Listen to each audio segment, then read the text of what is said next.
જુઓ વિદ્યાર્થી મિત્રો, નોટમાં ટીચર આજે તારીખ મારીને બતાવે છે તે પ્રમાણે દાખલા ગણવાના છે. આજની તારીખ છે 29/7/2020 બુધવાર. પ્રકરણ 3 ભોપાલનો પ્રવાસ, ધોરણ 4. પાનો નંબર 30-31 ઉપર જે આપણે દાખલાની વાત કરી મેં ચોપડીમાં, તે જ દાખલા હું તમને નોટમાં ગણીને બતાવું છું. તમારે લખવાના પણ આ રીતે જ છે. ભોજનનો સમય.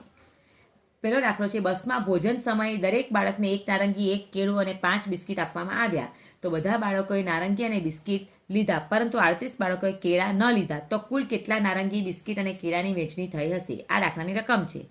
હવે એના ઉપરથી આપણે પહેલા જોવાનું છે કે કુલ બાળકોની સંખ્યા કેટલી છે? તો 210. આપણે પ્રવાસમાં નીકળેલા ત્યારે સ્ટાર્ટિંગમાં આપણે કેટલા બાળકો જવાના હતા પ્રવાસમાં? 210 બાળકો ગણેલા ને આપણે, ધોરણ અને બાળકોની સંખ્યા તે. હવે આપેલ નારંગીની સંખ્યા શોધવાની છે. નારંગી કેટલી છે? તો કુલ બાળકોની સંખ્યા કેટલી છે? 210. અને દરેકને બાળકને કેટલા નારંગીની સંખ્યા છે? તો દરેક બાળકને એક નારંગી આપવાનું છે. તો 210 ગુણ્યા 1 કરીએ તો 210 નારંગીની સંખ્યા થાય. એટલે જેટલા બાળકો એટલા નારંગી આપવાની છે. બધાને એક એક નારંગી આપવાની છે. હવે નીચે આવો. આ આપણે શોધી નારંગીની સંખ્યા. હવે બિસ્કિટ શોધવાના છે. આપેલ બિસ્કિટની સંખ્યા. કુલ બાળકોની સંખ્યા આપણને ખબર છે 210. હવે દરેક બાળકને બિસ્કિટ કેટલી આપવાની છે? 5-5. દરેક બાળકને આપેલ બિસ્કિટની સંખ્યા. તો તમારે શું કરવાનું? 210 ગુણ્યા 5 કરવાના.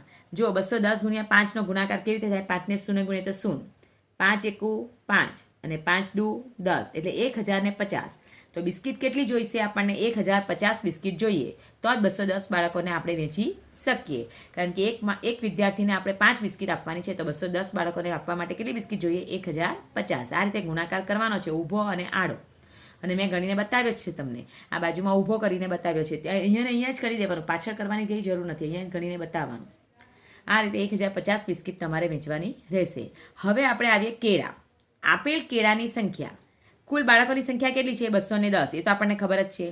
હવે કેળાના લીધેલ બાળકોની સંખ્યા. એમાં 38 બાળકોએ કેળા નથી લીધા.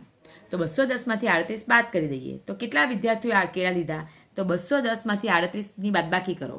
જુઓ, ઉપર લખો 210 ઓછા 38. કેમ 38 બાદ કર્યા? કારણ કે 38 વિદ્યાર્થીઓ કેળા લીધા નથી અને 210 વિદ્યાર્થી છે. તો કેટલા રહેશે? તો 10 લેવાનો છે. 0 10 કરીએ, 10માંથી 8 જાય તો 2. 1 કાપીને 1ની ઉપર 0 મૂકીએ 10. 10માંથી 3 જાય તો 7 અને 2ને કાપીને 10 લીધેલો એટલે 1. તો 172 વિદ્યાર્થીઓ બાકી રહે. એટલે 172 કેળાની વહેંચણી કરવાની છે. કેટલા કેળા જોઈશે? 172 કેળા જોઈશે. કુલ 210 વિદ્યાર્થીઓમાંથી 38 વિદ્યાર્થીઓ આપણા પાસે કેળા લેતા નથી. એટલે 172 વિદ્યાર્થીઓ જ કેળા ખાય છે. તો 172 કેળા જોઈશે. દરેક વિદ્યાર્થીને એક એક કેળું આપવાનું હતું.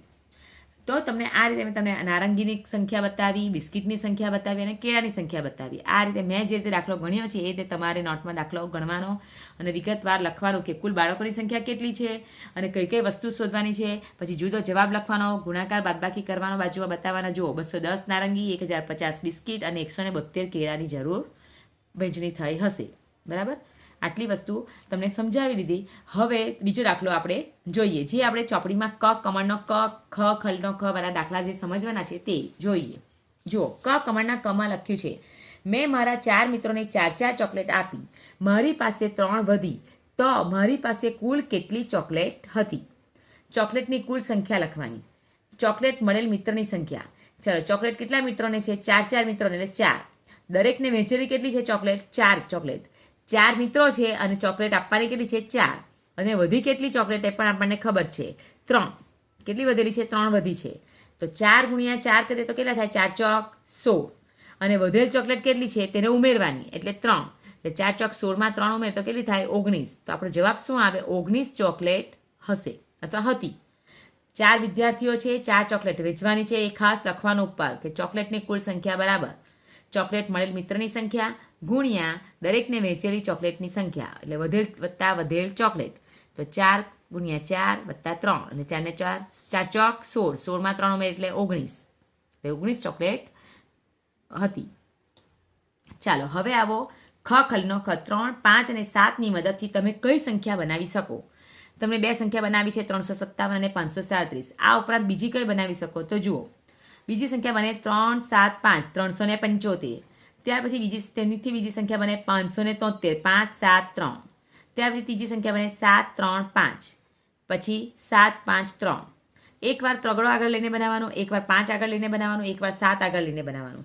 હવે 3 આગળ લઈને બનાવે પણ એમાં 2 સંખ્યા આપી દીધી હતી. કોઈ પણ સંખ્યા બનાવો બબ્બે સંખ્યા બને. જો 3 ની 2 બની પણ તેમાં એક સંખ્યા આપી દીધી છે 357, એટલે આપણે બીજી બનાવી 375. એ જ રીતે 5 ની 2 બનાવીએ તો 5 ની પણ એક સંખ્યા આપી દીધી છે 537 આપેલી જ છે, તો બીજી સંખ્યા આપણે બનાવી 573. એ જ રીતે હવે 7 ની સંખ્યા આપી નથી તો આપણે 7 ની 2 સંખ્યા બનાવીએ છીએ. 7 આગળ લઈને બનાવીએ તો 735 અને 753. આ રીતે તમારે સંખ્યા બનાવવાની છે. પરીક્ષામાં આ રીતનું દાખલા પૂછાય છે. તો વિદ્યાર્થી મિત્રો, આ રીતના દાખલા ગણ્યા. હવે આપણે જોઈએ ગ.